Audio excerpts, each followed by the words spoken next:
కేంద్రం ప్రకటించిన జీఎస్టీ బొనంజాతో ప్రజల్లో హర్షం వ్యక్తమవుతుంది. ఇక నుంచి 4 స్లాబులు బదులు 2 స్లాబులు మాత్రమే కొనసాగనున్నాయి.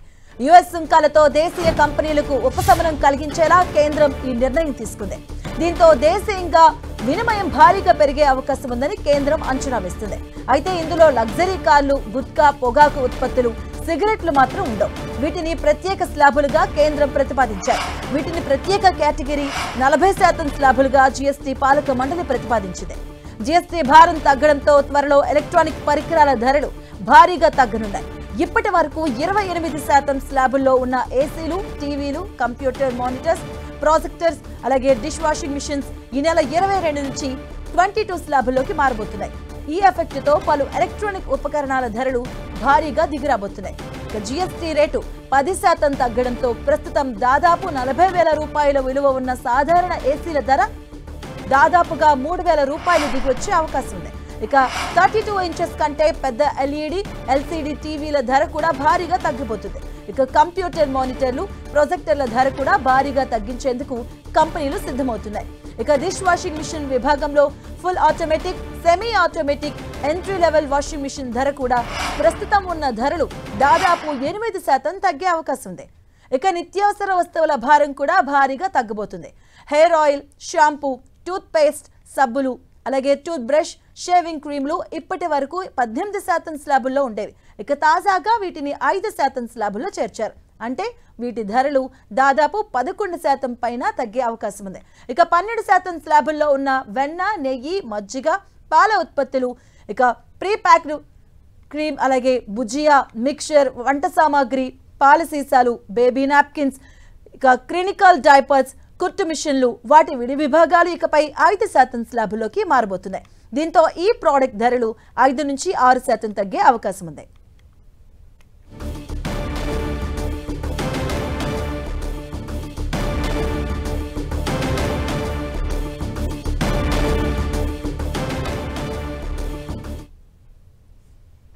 ఇదే అంశంపై మనతో మాట్లాడడానికి పాపారావు గారు ఉన్నారు, ఆర్థిక విశ్లేషకులు. వారితో మాట్లాడదాం. పాపారావు గారు నమస్తే. సో కేంద్రం తీసుకొచ్చిన ఈ 2.0 జిఎస్టీ, సో దీనిలో తగ్గినవేంటి, అసలు పెరిగినవేంటి? ఓవరాల్ గా చాలా వరకు నిత్యావసరాలు తగ్గినాయి. దాంతో పాటుగా ఏంటంటే మ్యానుఫ్యాక్చర్డ్ ఇది అనేది ఎక్కువ ఉంది. తగ్గిన వాటిల్లో సర్వీసెస్ లో కాకుండా మ్యానుఫ్యాక్చరింగ్ లో ఎక్కువ తగ్గుదల ఉంది. సర్వీసెస్ సెక్టర్ అంటే ఏదైతే సేవారంగం, హోటళ్లకు పోయి తినేది ఇట్లాంటివి ఉన్నాయి కదా, వాటిల్లో కూడా జిఎస్టీ పడుద్ది. వాటి మీద పెద్దగా ఏమి మార్పులు చేయాలి. ఒక లైఫ్ ఇన్సూరెన్స్, హెల్త్ ఇన్సూరెన్స్ లో మాత్రం 0 చేశారు 18% నుంచి ట్యాక్స్ ని. కానీ ఓవరాల్ గా తగ్గినవి ఏంటంటే మ్యానుఫ్యాక్చర్డ్ సరుకుల మీద, అది తలనూనెల దగ్గర నుంచి మీకు రిఫ్రిజిరేటర్లు, టీవీల దాకా, కార్ల దాకా, ఉత్పత్తి రంగం ఏదైతే సరుకు ఉత్పత్తి రంగం తయారు చేసే సరుకులు ఉన్నాయో వాటి మీద భారీ ఎత్తున కన్సెషన్స్ ఇచ్చారు. ఇది ఆ వినియోగం పెరుగుదలలో పెద్ద పాత్ర పోషించే అవకాశం ఉంది. ఎందుకంటే మీకు మామూలుగానే ఇప్పుడు ద్రవ్యోల్బణం కూడా తగ్గింది. మధ్యకాలంలో ద్రవ్యోల్బణం కొంత తగ్గింది. దాంతో పాటుగా ఈ తగ్గుదల వల్ల ఏంటంటే జిఎస్టీ తగ్గుదల వల్ల చాలా నిత్యావసరాల ధరలు తగ్గినప్పుడు జనం దగ్గర ఆ మేరకు కొంత డబ్బులు కూడా మిగులుతాయి. సో ఇది మంచి నిర్ణయం. రకరకాలైనటువంటి ఆటుపోట్ల తర్వాత ధరల అనేక నెలల పాటు, సంవత్సరాల పాటు సుమారుగా ధరల పెరుగుదల తర్వాత కొంత సామాన్యుడికి ఉపశమనం కలిగే అవకాశం, అది కూడా రేపు దసరా ఉత్సవాలు మొదలయ్యే 22వ తారీఖు నుంచి అమల్లోకి వస్తుంది. అంటే రేపు రానున్న పండగల సీజన్ కూడా కొంత ధరల తక్కువ ధరలతో ప్రజలు సరుకులు కొనుక్కునే అవకాశం ఉంటుంది. కాబట్టి సో గుడ్ నిర్ణయం. స్లాబ్లు కూడా తీసుకున్నారు.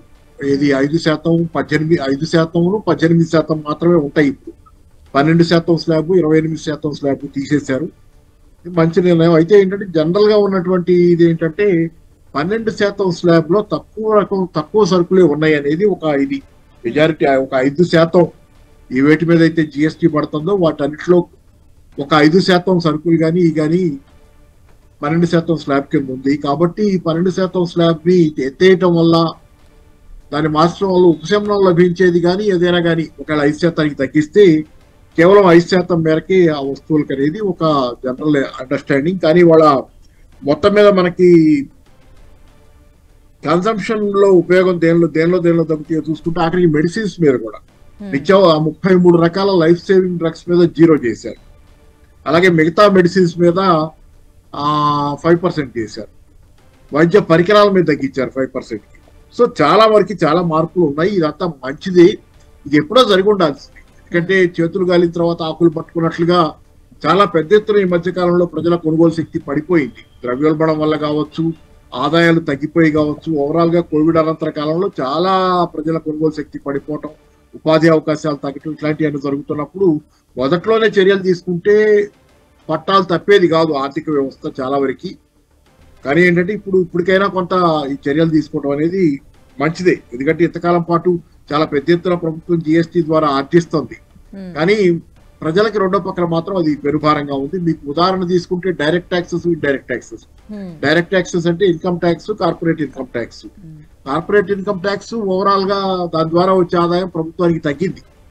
గత అనేక సంవత్సరాలుగా కార్పొరేట్ ట్యాక్స్ ద్వారా వచ్చే ఆదాయం తగ్గింది. ఎందుకంటే 2019లో కార్పొరేట్ ట్యాక్స్ ను 10% ఒకేసారి 32% నుంచి 22% తగ్గించేశారు. అంటే కార్పొరేట్ లో పెద్ద ఎత్తున రాయితీ ఇచ్చారు.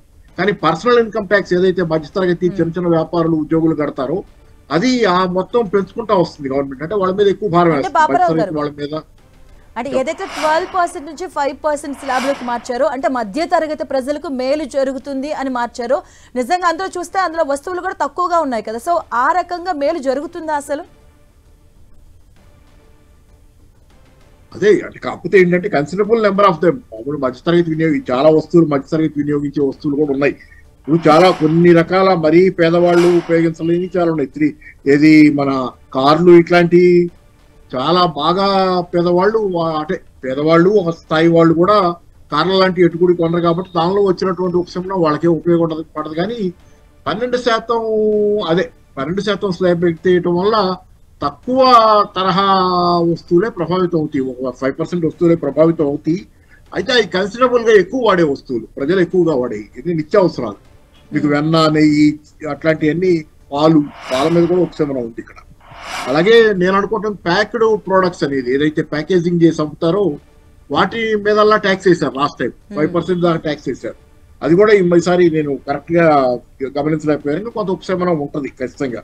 ప్యాకేజ్డ్ ఫుడ్స్ కి 25 లీటర్ల దాకా అనుకుంటే 25 లీటర్ల దాకా 25 కేజీల దాకా ట్యాక్స్ లేకుండా రాయితీ ఇచ్చినట్టున్నారు. తర్వాత దాంతో పాటుగా ఏంటంటే నోట్బుక్లు, మ్యాప్లు, చార్ట్లు, పిల్లలు స్కూల్కి వెళ్తే చదువుకునే వస్తువుల మీద కూడా ట్యాక్స్ 0 చేశారు. That is good, that is extremely good. ఎందుకంటే 12% నుంచి 0%, 5% కాకుండా మధ్యలో డైరెక్ట్ 0% చేయటం అనేది చాలా మంచి విషయం. చిన్నపిల్లలు ఈ రోజు మామూలు జీవన ప్రమాణాల్లో మనం కొలబద్దగా గతంలో లాగా రోటీ కపడా మకాన్ కాదు. విద్యా వైద్యం కూడా ఈ రోజు చాలా ముఖ్యమైనది ఈ ప్రజలకి. చెప్పండి పాపారావు. విద్యా వైద్యం కూడా చాలా ముఖ్యమైనది ఈ ప్రజలకి. కాబట్టి ఈ విద్యా వైద్య రంగాలకు సంబంధించి కూడా మార్పులు. ఈ రోజు విద్యా వైద్యంలోనేమో హెల్త్ ఇన్సూరెన్స్, లైఫ్ ఇన్సూరెన్స్ కి ముఖ్యంగా హెల్త్ ఇన్సూరెన్స్ మీద 0 చేశారు. దాంతో పాటు మెడిసిన్స్ మీద ట్యాక్స్ తగ్గించారు. లైఫ్ సేవింగ్ డ్రగ్స్ మీద అయితే 0 చేశారు. అంటే వైద్యం కొంత అందుబాటులోకి వచ్చే అవకాశం పెరుగుద్ది. అలాగే విద్యారంగాలు స్కూళ్లలో ఉండే ఫీజులు కాదు. దీంతో పాటుగా ఏంటంటే ఈ జనరల్ గా ఇది జిఎస్టీ పరిధిలోకి రాకపోయినా ట్యాక్సెస్ ఉన్నాయి. ఈ ట్యాక్సెస్ కాకపోయినా మామూలు స్కూల్ ఫీజులు అయితే చాలా ఎక్కువ ఉంటుంది దేశవ్యాప్తంగా ప్రైవేటీకరణ వల్ల. అది కూడా ఏదైనా దీంతో పాటు అదనంగా చర్యలు అవసరం. కానీ సరే ఇప్పటికైతే మాత్రం పిల్లలు కొనే స్కూల్ కట్టడానికి కొనుక్కునే వస్తువులు అన్నిటి మీద తగ్గడం అనేది వెల్కమ్ నిర్ణయం. అంటే యుఎస్ సుంకాల విషయంలో ఈ నిర్ణయం తీసుకున్నాము అని చెప్తూ ఉన్నారు. సో ఆ రకంగా అడుగులు పడతాయా దేశీయ వినిమయం పెరిగే రకంగా?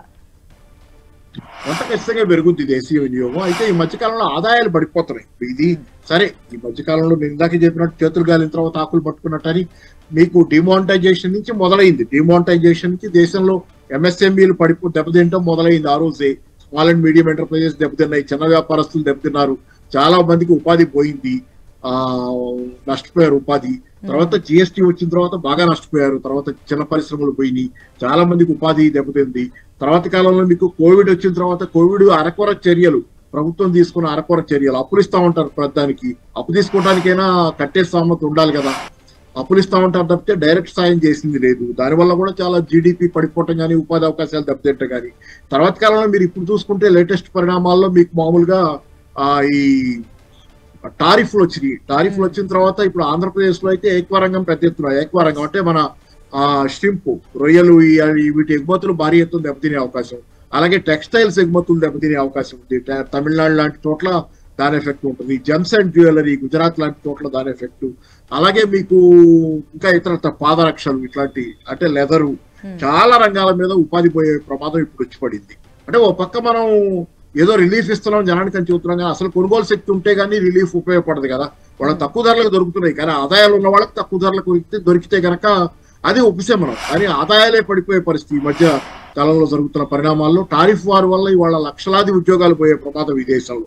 దానివల్ల ఏంటంటే ప్రజలు అసలు నిరుద్యోగులుగా రోడ్డున పడే పరిస్థితి వస్తుంది. కాబట్టి ఆ సైడ్ కూడా మీరు అడ్రస్ చేయాలి. ఇప్పుడు ఆదాయం ఉన్న వాళ్ళకి ధరలు తగ్గే అవకాశం, దానివల్ల కొనుగోలు శక్తి పెరిగే అవకాశం కల్పించడంతో పాటుగా అసలు ఆదాయాలు ఉండే అవకాశాన్ని కూడా మీకు కల్పించే అవసరం ఈ రోజు భారీ ఎత్తున దేశంలో ఉంది. ఉపాధి పడిపోతుంది, ఉపాధి దెబ్బతింటుంది. ఐటీ రంగంలో ఆర్టిఫిషియల్ ఇంటెలిజెన్స్ వచ్చిన తర్వాత గ్యాప్స్ రావటం లేదు, కొత్తగా ఉన్న ఉద్యోగాలు పోతున్నాయి. అలాంటి దేశం అంతా నిరుద్యోగం భారీ ఎత్తున పెరుగుతుంది. మోడీ గారి పరిపాలన మీద మేజర్ గా ఉన్నటువంటి అసంతృప్తి, ఈ నిరుద్యోగం పెరగటం, ఈ మధ్య కాలం దాకా ధరల పెరుగుదల గురించి కూడా తీవ్రమైన అసంతృప్తి ఉంది. ఈ రెండు మేజర్ ఇష్యూస్. దానిలో నిరుద్యోగాన్ని మీరు అడ్రస్ చేయకుండా దేశంలో ప్రజలకు ఆదాయాలే లేకుండా వాళ్ళు కొనుగోలు శక్తిని పెంచడం సాధ్యం కాదు. మీరు జిఎస్టీ తగ్గించినా వాళ్ళ దగ్గర డబ్బులు ఉండాలి కదా. అసలు బేసిక్ గా తగ్గిన జిఎస్టీని వాళ్ళు ఎంజాయ్ చేయగలగాలంటే వాళ్ళ దగ్గర డబ్బులు ఉండాలి. డబ్బులు ఆదాయాలు ఉండే పరిస్థితి తగ్గిపోతుంది. కాబట్టి దేశానికి ఒక ఉద్దీపన పథకం అవసరం ఈ రోజు. You need to give a stimulus to the country. అంటే జిఎస్టీ 2.1 తో ఏ ధరలు పెరిగే అవకాశాలు ఉన్నాయండి? అంటే 18% స్లాబ్ లో 12 నుంచి 18 కి పెరిగినవి ఉంటాయి కదా స్లాబ్లు, వాటిలో ధరలు పెరుగుతాయి కొద్దిగా. ఏదన్నా అంటే ఇదమిద్దంగా ఇప్పటికైతే నేను స్టడీ చేయలేదు కానీ కొన్ని ధరలు అయితే పెరుగుతాయి. అంటే ఏదైతే మీకు లగ్జరీ గూడ్స్ ఉన్నాయి ఒకటి, అలాగే సిన్ గూడ్స్ అంటాం, అంటే ఏదైతే ప్రమాదకరమైన సిగరెట్లు, మద్యం, వీటికి ఎటుకూడి అంతకుముందు 28% కింద ఉండేవి. ఓకే, బట్ ఈ రాష్ట్ర అభివృద్ధి పైన ఎలాంటి ప్రభావం ఉండే అవకాశం ఉంటుంది? అంటే రాష్ట్ర అభివృద్ధిలో భాగంగా ఉంటుందా, కేంద్రానికి ఇది ప్లస్ పాయింట్ గా ఉంటుందా? ఏంటండి అది? ఈ జిఎస్టీ 2.1 తో రాష్ట్ర అభివృద్ధికి ప్లస్ గా ఉంటుందా, లేకపోతే కేంద్రానికి ప్లస్ గా ఉండే అవకాశం ఉంటుందా? ఆదాయం అంటే రాష్ట్రాలకు ఆదాయం తగ్గుతుంది అనే భయం ఉంది. రాష్ట్రాల కేంద్రానికి ప్లస్ అంటే కేంద్రానికి పొలిటికల్ గా మైలేజ్ వస్తే ఆదాయం అంటే కేంద్ర ప్రభుత్వ ఆదాయం ఎంతవరకు తగ్గుతుందనే చూడాలి. ఇప్పుడు కేంద్ర ప్రభుత్వ ఆదాయం కొంత తగ్గుద్ది, కేంద్ర ప్రభుత్వానికి ఈ రోజు కొంత ఆదాయం తగ్గుద్ది. కానీ దాన్ని ఇప్పుడు మొన్న వీళ్ళు స్టాండర్డ్ అండ్ పూర్ ఎవరో ఒక కన్సల్టెన్సీ సంస్థ చెప్పింది ఏంటంటే జిఎస్టీ రేట్లు మారుస్తారు, భారతదేశంలో జిఎస్టీ ఇది తగ్గించబోతున్నారు అన్నప్పుడు వాళ్ళు చెప్పింది ఏంటంటే ప్రభుత్వం ఆదాయం అయితే వదులుకోదు, మొత్తం మీద ఒక చోట తగ్గింది ఇంకో చోట పూడ్చుకోవడానికి ప్రయత్నం చేస్తుంది. కాబట్టి ప్రభుత్వం ఆదాయం తగ్గకుండానే జాగ్రత్త పడుతుందని చెప్పారు. కాబట్టి ఈ తగ్గిన ఆదాయాన్ని ఎక్కడో పూడ్చుకోవడానికి ప్రయత్నం చేస్తే, ఉదాహరణ పెట్రోల్ డీజిల్ ఉంది, పెట్రోల్ డీజిల్ మీద ఇప్పటికి చాలా ఎక్సైజ్ డ్యూటీ ఉంది, దాని ప్రస్తావన జిఎస్టీ కింద రాదు కదా పెట్రోల్ డీజిల్, దానికి ఎక్సైజ్ డ్యూటీ వేరే ఉంది. కాబట్టి పెట్రోల్ డీజిల్ మీద పిండుతున్నారు జనం దగ్గర నుంచి. కాబట్టి ఒక చోట వదులుకున్న ఆదాయాన్ని ఇంకో చోట వసూలు చేయడానికి ప్రయత్నం చేస్తారు. కాబట్టి ఈ తగ్గిన ధరలు ఇలాగే అందరికీ ఉపయోగపడతాయా, లేకపోతే ఇక్కడ వదులుకుంటే ఒక చేత్తో ఇచ్చి రెండో చేత్తో తీసుకునే విధంగా పన్నుల విధానం ఉంటుంది అనేది కూడా చూడాలి. అది స్టాండర్డ్ అండ్ పూర్ వాళ్ళే చెబుతుంది. ప్రభుత్వం ఆదాయాలు వదులుకోదు, ఎక్కడా జరగటం లేదు. ఈ మధ్యకాలంలో ప్రపంచంలో ఏ దేశంలోనూ ట్యాక్సులు పెరగటం తప్పితే ట్యాక్స్ ఆదాయం ప్రభుత్వం తగ్గించుకోవడం అనేది లేదు.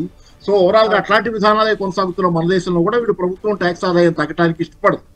సో కాబట్టి రాష్ట్ర ప్రభుత్వాలకు ఆందోళన ఏంటంటే ఇప్పుడు ట్యాక్స్ గనక జిఎస్టీ స్లాబ్స్ తగ్గి ఆదాయం వచ్చేది తగ్గితే గనక రాష్ట్ర ప్రభుత్వాలు ఈ మధ్యకాలంలో ఆందోళనలు వెలిపిస్తున్నాయి. ఏంటంటే మా ఆదాయం పడిపోద్ది జిఎస్టీ ఇది తగ్గిస్తే అని, మీరు స్లాబులు మార్చి జిఎస్టీ ట్యాక్స్ తగ్గిస్తే మా ఆదాయాలు పడిపోతాయని చెబుతున్నాయి. రాష్ట్ర ప్రభుత్వాలు ఆందోళనలు వెలిపిస్తున్నాయి. మరి కేంద్రం ఏ విధంగా దాన్ని పరిష్కారం చేస్తూ చూడాలి. కేంద్రానికి ఆదాయం తగ్గటం విషయం సరే కాసేపు పక్కన.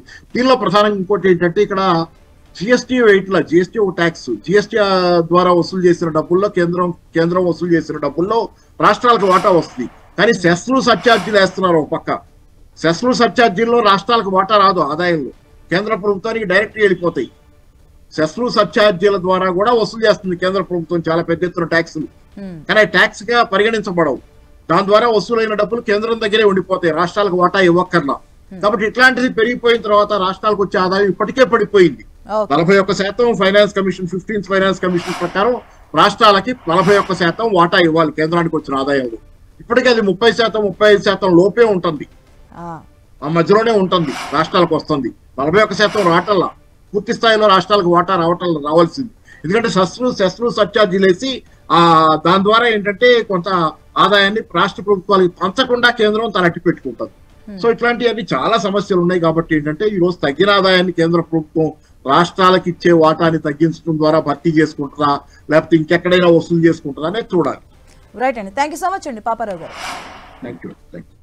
సో GST 2.0 స్టాక్ మార్కెట్ లో బుల్ రంకెలు వేస్తుంది. ఇన్వెస్టర్లు భారీగా కొనుగోలుకు దిగడంతో నిఫ్టీ 25,000 మైలురాయిలపై ఫోకస్ పెట్టింది. ప్రస్తుతం సెన్సెక్స్ 500, నిఫ్టీ 150 పాయింట్ల లాభంతో ట్రేడ్ అవుతున్నాయి. ఇక FMCG, ఆటో, స్టాక్ మార్కెట్స్ ను ముందుండి నడుపుతూ ఉన్నాయి.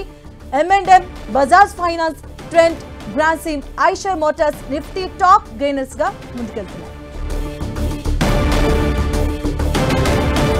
భారీ లాభాల్లో ట్రేడ్ అవుతున్నాయి స్టాక్ మార్కెట్ GST బూస్ట్ కనిపిస్తూ ఉంది. భారీ లాభాల్లో ట్రేడ్ అవుతూ ఉన్నాయి.